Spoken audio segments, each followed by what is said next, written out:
to congratulate director producer Sharon Lewis for this film. A wonderful job done. I think she deserves a round of applause.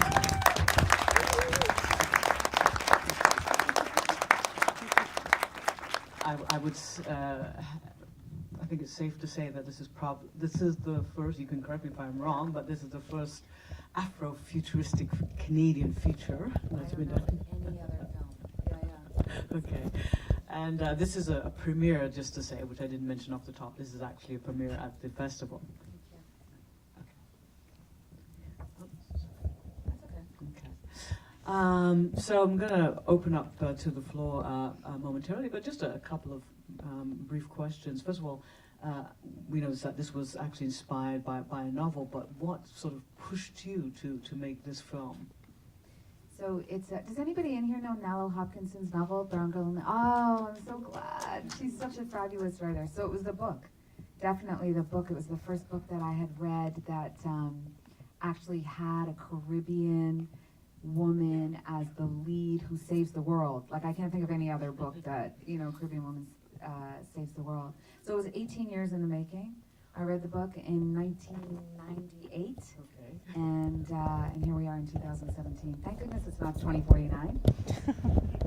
So it took a long time. But really it was because I saw this, I keep pointing to Muna because Muna actually was the embodiment of Tijan. She did such a great job. Beautiful job.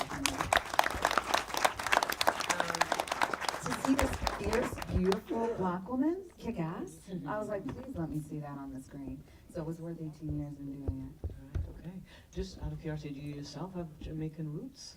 I'm half Trini and half Jamaican. Okay, Yeah. okay. Any Trini gems in the house? Okay, good. Oh, good. I've never read the novel myself. I noticed that a lot of symbology in the film, references obviously to Obia and certain folklore and traditions from the Caribbean, from Jamaica specifically. I was wondering if you could just talk a little bit about that. Obia was mentioned, for example, if you would mind speaking on that. I remember talking to Nalo, who's the author of the book, and asking her how she navigated the Orisha, which is, it is a religion, and I didn't want to disrespect that religion in any way, but I also wanted to pay respect to the way that we interpret it in the Caribbean. So it was important for me, for everybody to know that this was a Caribbean take on those spirits. So, for example, Papa Legba, who obviously, is a big spirit, but in certain parts of the Caribbean and at Caribana, there are ways that we adopt Papa Legba to be who you see in the film. And then Mama Ashe is just a combination of spirits that, to me, growing up, spirits weren't something that was far away. You'd be in the house and you'd hear like, go to bed, or Duffy going to get you, like all that kind of stuff, or, you've got to be respectful to the spirits. So that was important for me to see, to show that in the film. And then Mammy herself, although Mammy isn't actually a spirit, who is not afraid of their grandmother, and who, as you're growing up as a kid, you feel like your grandmother had special powers. Like they could see from the back of their head. They could whip a shoe as far as you could go. And just another question. Again, you'll have to let me know. Is Crack an actual character in the novel, or that's a character you've created for the film? So Crack in the novel, his name is Crack Monkey, so it was a guy. Huh? The mic is coming out. Oh, did everybody hear? Crack in the novel was a guy. His name is Crack Monkey. And I thought it was important to, I just thought it was cool, actually, to make Crack a woman. Okay. I just thought it'd be kind of an interesting take on the person that's oppressing you doesn't look like the person that you think should be oppressing you. Right, okay. And I would simply ask a question about Crack because there's that obvious comparison I think one would make, the oppressions of certain persons, the ghettoization of certain persons, the privileged life of others in a protective bubble, which was apparent in the film. And I thought it was interesting to have Crack sell another product by example, or get another product to oppress people with. I was wondering if I could just address a couple of questions to the actors themselves. the script is very involved. It's not a straight ahead narrative as you typically get, if you will. I just want to start with you, Muna. What kind of challenges, if any, you had in sort of working with the script and creating character, interpreting it for yourself? I think my biggest difficulty is something that happens all the time, where I get married to certain ideas and certain connections between myself and the character. And every time I approach a project, I'm always going from the angle that, I have to find the parts of me that are connected to the character. And so probably my biggest difficulty is understanding that I am not the character. The choices that I would make would be completely different, and being okay with, working with the director, whomever, on the day, and accepting that, no, Tijan is who she is, and Muna is a completely different beast. That's like my difficulty. Okay. And if I can just address a question to our young actress here. You had a challenge because you were completely silent throughout the entire film, so that's quite special as well, being able to be convincing and authentic as an actor and completely silent. So would you mind just telling us a little bit about your process? Well, I was definitely wanted to share my opinion when I was off the camera because being silent is a challenge. But I think that the fact that Gracie, she is kind of almost an unknown character. Like you can see who she is, but not all of it.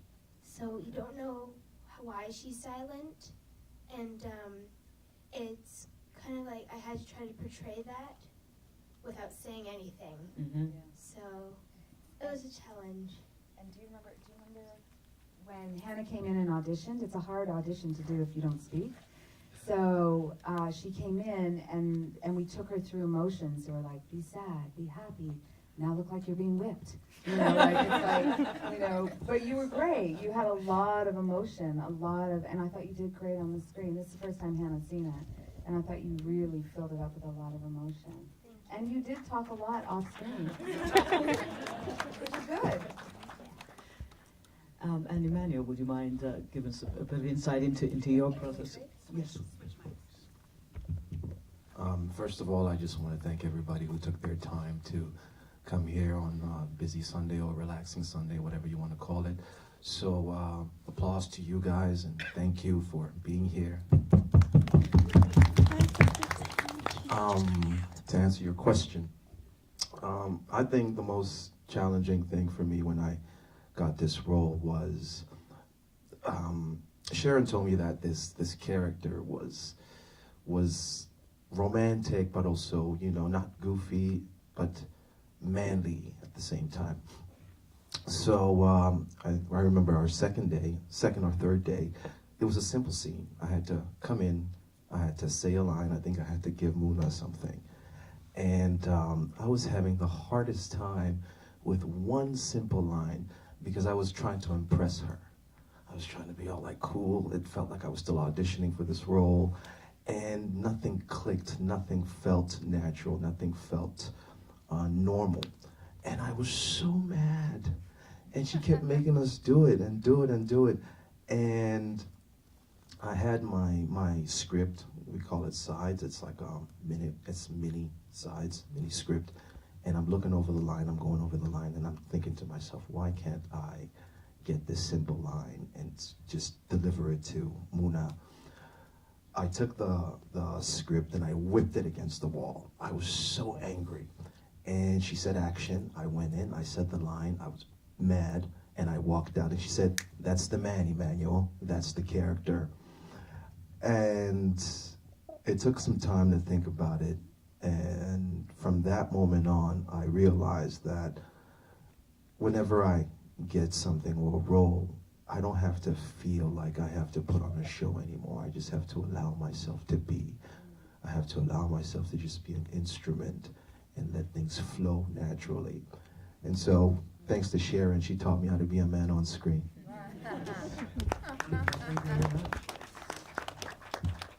I'd just also like to ask some questions about the financing of this film. I know that you did get some support from Telefilm, but I was just wondering how challenging or easy it was to actually get financing, certainly given the subject matter and, it's not a straightforward narrative, if you will. It is a African-Canadian film as well. Would you mind, and then perhaps the producers can jump in as well, just talk a little bit about the financing for the film? I'll let the producers jump in, but of course, like an Afrofuturist film with a female lead was so easy to fund. There was so much money. I mean, that's why it took 18 years. But I will let the producers talk about the treacherous road we went down. Well, we were very, very fortunate that we had a lot of different organizations support us. We had the Toronto Arts Council, Ontario Arts Council, Canada Arts Council, and Telefilm, which is great. We had a really successful Indiegogo campaign where we were able to leverage a lot of support from the beginning, and we sort of carried those people with us throughout this whole process. So, but I mean, we really didn't have a lot of money, but luckily we were supported by so many people, and we made a movie that we think is, $1 million, right? But yes, a lot of supports from grants. And insofar as the future of this film is concerned, I mean, what do you have in mind? Where do you see it going? What are you hoping for with respect to this film? To take over the world. Well, I know the next development is a TV series where we can actually explore the characters in a much deeper detail, hopefully with much more money, and be truer to the novel. What we were at a crossroads, really. When we got money for the film, it was very, very, very little money. And so we either could have gone down that road and said, we'll wait for another 15 years to get some more money, by which case I would need a cane when I was directing, or, do it on a very, very small budget. And I really want to give a hand to the producers because they did an excellent job on, you can't imagine how small that budget was. Whatever you're imagining, cut it in like a half. It was really, really small. So if we could give a hand to the producers, I think they did such a great job. And if you don't mind me jumping in, I just want to jump in and say that Muna Traore, who's our lead, she was so passionate about this project. I remember your agent calling me and going, she really wants to do this. Like, she really wants to do this, and you really believed in it. And I really, really want to say thank you because you did so much work around the character, and I made her work hard. Like, there's a scene where she falls. She actually fell. Like, it was dark. Do you remember that? You were falling, and it was cold, and then, it was like, okay, now you got to get whipped and move and jump, and like, you had to work really, really hard. And it was a 15-day shoot. And all of the actors, same with Ali. Was it not a hard shoot? It was tough. It was, yeah. It was cold. Yeah. And the planes, yeah. Everybody had to stop. But I just wanted to say thank you. And that Emmanuel Kabongo and Muna Traore, I think, portrayed a relationship that was filled with complexity and love and having to make a really difficult choice at the end. I think you guys did such a great job. Yeah. I think we also want to congratulate Emmanuel and Muna because there's some great news that they have for their careers. That is a new development. So you guys want to tell us about it? Well, I've had a pretty big year, but right now I'm currently working on a new BET show called In Contempt. We just started production. But going back to what you said, I just want to thank you guys for working with me. And I don't know if I've ever been on a set that was so collaborative. There were so many people involved in this project who were there because they truly believed in Sharon's vision. They truly wanted to love and support this project. And I hope that I don't know if I can express enough how much time and energy people really, really gave of themselves, and I want to congratulate you guys on being able to make this happen. You have some news? For me, last year, I was here in Montreal for 3 months. I filmed a new series called 21 Thunder, and it's on CBC right now. We've screened all 8 episodes, and we're waiting on confirmation for season 2. But people can find it on the CBC website. You just go on cbc.ca and you type in 21 Thunder. It's a show about soccer players that basically run around Montreal trying to figure themselves out as young men and their young coaches. But to add to what Muna said, I don't know if she knows this, but a few years ago when I was first starting acting, I think Muna kind of started at the same time. We both did a short film for a production company, but her film was her own project and my film was my own project. And they had a showcase and they were showcasing these films.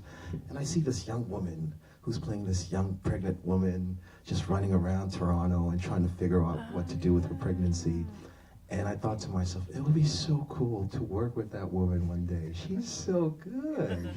And little do you know, we're here today, in Montreal watching this film that we did together. So, thank you.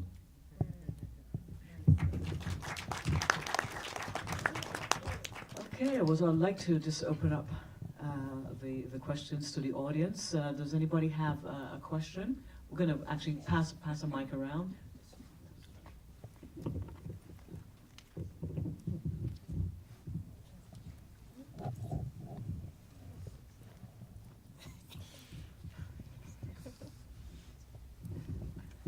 Hello.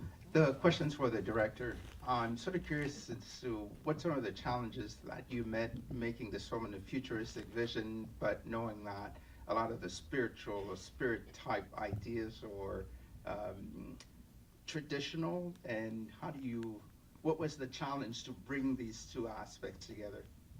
Well, I think, to be honest, with what's going on in the world right now, when Nalo's novel was written in 1998, in some ways not much has changed, and in some ways some things have gotten worse. So in terms of futuristic, I feel like the building of the wall is echoing what we're hearing from down south, separating people out, segregating people, igniting the differences between races. So it feels, although it's futuristic, it feels very present day. So I felt like that futuristic aspect was answered in that we're dealing with those problems now. And I think that in terms of the tradition with the spirits, the vision in my head was that when we're on Mammy's farm, that reminds me back home in Jamaica, the farm, the spirits, all of that. And then when they cross over the bridge, they come to the so-called new world, futuristic world. So in my head, that's how I divided it. So they didn't have a lot of electricity, you didn't see any cars, you didn't see any of that throughout the film, but especially on the farm. And then in the new world, or the futuristic world, you saw the glittering lights and the invisi wall and all of that. So that's how in my head I kind of dealt with those two worlds. Any other questions? Congratulations! It's really wonderful. I think that you captured what I felt when I read the book. This sense of this energy that was going through me, and I remember reading the book, I think in about 2 days, and I'm a very slow reader because I get distracted very easily. But I just remember devouring the book, and I felt that you captured that sense of urgency that I felt, like urgency in storytelling, and me urgent to get more of the story. I wanted to know, it's just a simple question, where will this film be available from here? Like what's next? We're working on it. We sort of are strategizing a distribution plan, and I don't know how much we can announce or talk about, but we're going to try to get it out there on as many different platforms as possible. We're looking at broadcast options. We're looking at going on video on demand and different streaming sites. We're looking at some potential theatrical opportunities, but and we are creating, which I think Sharon should speak to as well. We are in the month of February are doing a series of events that we're coining Black Future Month, and we're going to do pop-up events and screenings in different cities across North America. And so right now we've got Toronto, Montreal, Calgary, and New York. So stay tuned. It's going to be good. Any other questions?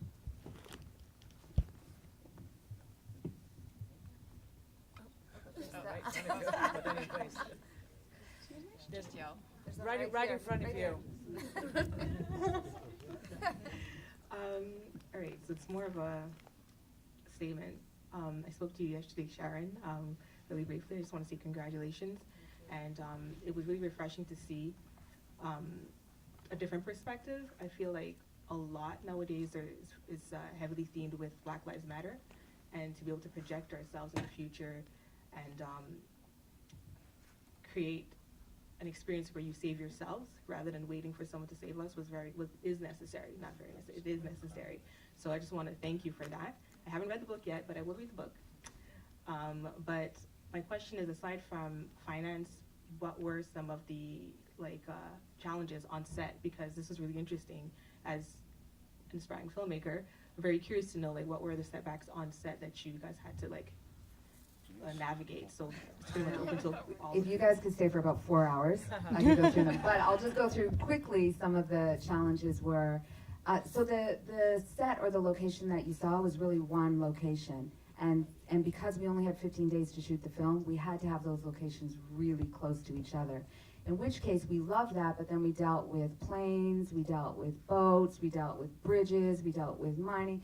In the middle of November, no, was it November? Yeah, it was November. So this is dystopia, 2049, everybody's, hungry, there's no electricity, it's like a very sad time. So, we had to make sure you didn't see cars or whatever. I'm not joking. A caravana boat, soca, jump up, da-da-da-da-da-da, was going down the water while we were shooting. I think it was Crack was whipping Emmanuel at the time. And we literally had to wait for them to soca their way down. And that's a lot of time. And also, the car you kept seeing, that black car that kept driving by, Crack's car? Do you remember that was the one car we had? And every 5 seconds it cut out. So you're like, please just let it drive. Please just let it drive. Please. Okay, action and drive. And it died. And we would have to put the battery. So, it was endless in that way. And partly that's because of money. If you have money, then you extend a day, or you make sure that you shoot on a day where there's not a soca thing happening, or, it was, or you get a car that actually runs. But that was our production manager's car, and so, who's also delivering craft and catering, and, those were the kind of things that, but I have to say overall, and I know Muna mentioned this, there are shots in our behind the scenes stuff where Emmanuel's dancing in the makeup room, and it was a really nice vibe on set. And I think it's because we were all there, not because we're gonna make $1 million, but because we believed in the film and in the story.